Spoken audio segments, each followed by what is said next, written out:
Getting your Pennsylvania real estate license?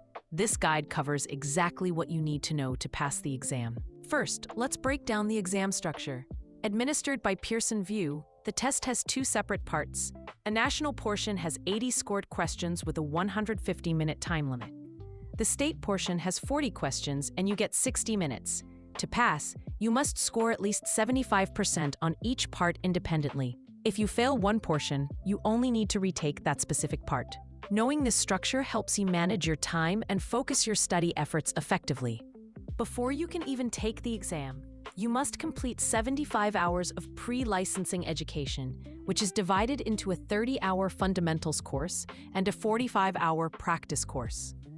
The total cost to get licensed can range from about $500 to $900.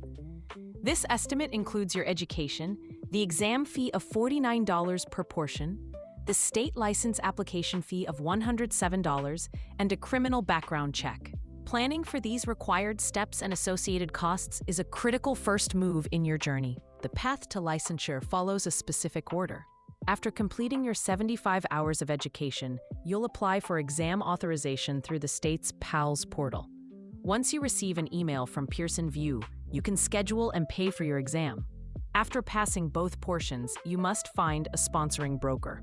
Only then can you submit your final license application through PALS, which includes the fee and background check. Following these steps in the correct sequence prevents unnecessary delays in activating your license. A major focus of the Pennsylvania state exam is the consumer notice. This is a mandatory disclosure document that you must provide to a potential client at the very first substantive discussion about their real estate needs. It is not a contract.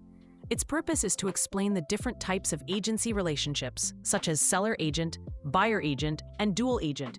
You must understand when to provide this notice and what it contains, as questions about it are common on the state portion. Beyond the consumer notice, the state exam heavily tests other Pennsylvania-specific rules. You'll need to master the Real Estate Seller Disclosure Law, which outlines what material defects must be disclosed. Be prepared for questions on radon, as Pennsylvania is a high-risk state, and unique topics like mine subsidence. Also, review the Pennsylvania Human Relations Act, the state's fair housing law, which includes protected classes beyond federal law. Focusing on these state-specific details is crucial for passing the local portion of the exam. An effective study strategy is to separate your prep into two tracks: national concepts and Pennsylvania rules. Don't blend them too early. First, master the universal principles of property ownership, agency, and contracts. Then, dedicate separate time to drill the specific Pennsylvania regulations, fees, and deadlines until they feel distinct.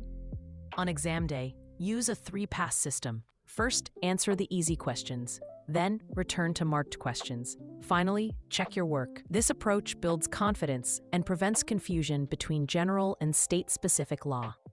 Ready to start studying? This guide gives you the roadmap, but practice is key. Visit openexamprep.com to access our complete and completely free Pennsylvania Real Estate Exam Prep course. You'll find hundreds of practice questions with detailed explanations covering every topic discussed here. Don't pay for expensive courses. Start your free prep today.